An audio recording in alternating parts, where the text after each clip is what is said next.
Brewers spring training game 2, the Brewers would lose 5-2 against the White Sox. Ryan Borucki with the win, Bryce Mekich with the loss, and Tanner McDougal with the save. Top of the first, Joey Ortiz would lead off with a walk, and then he'd get a stolen base. King Vaughn would hit a single. Akil Baddoo would get walked. Mike Vasil would get 2 outs on a strikeout and a pop-out. Luke Bell would enter the game for the White Sox, and he'd give up a bases-loaded walk to Jesus Made, making it 1-0 Brewers.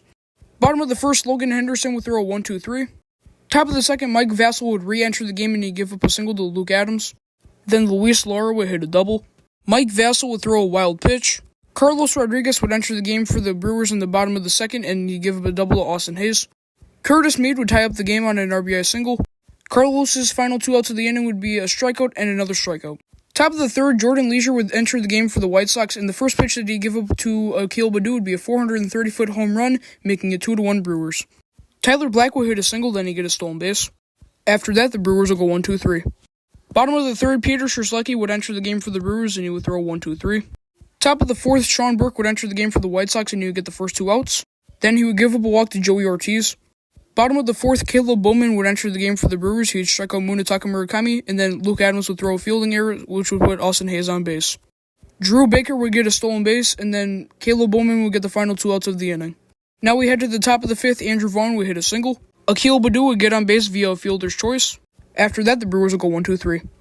Bottom of the fifth, Casey Hunt would enter the game for the Brewers, and he'd start off by giving up a single to Braden Montgomery. After that, he was able to throw 1-2-3. Ryan Borucki would enter the game for the White Sox. He'd give up a walk to Luke Adams. Now we move on to the bottom of the sixth. Bryce Mekich would enter the game for the Brewers, and he'd start off by giving up a walk to Kyle Teal. He would get the first out, then he'd give up an RBI double to Drew Baker, and then an RBI single to Sam Antonacci, which would make it 3-2. He'd finally get the second out to Oliver Dunn. Then he'd throw a wild pitch, and then give up an RBI single to Drew Romo, making it 4-2.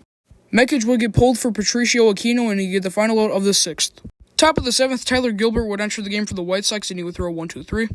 Then bottom of the seventh, Ryan Burchard would enter the game for the Brewers, and he'd give up a walk to Kyle Teal. Ryan Burchard was able to pick off Ryan Burroughs for the final out of the seventh. Top of the eighth, Tanner McDougal would enter the game for the White Sox, and he'd give up a double to Josh Adamczewski, and then he would throw a 1-2-3 after that. Bottom of the eighth, Sam Garcia would enter the game for the Brewers, and on the second pitch that he would throw, he'd give up a 422-foot home run to Tristan Peters, making it 5-2.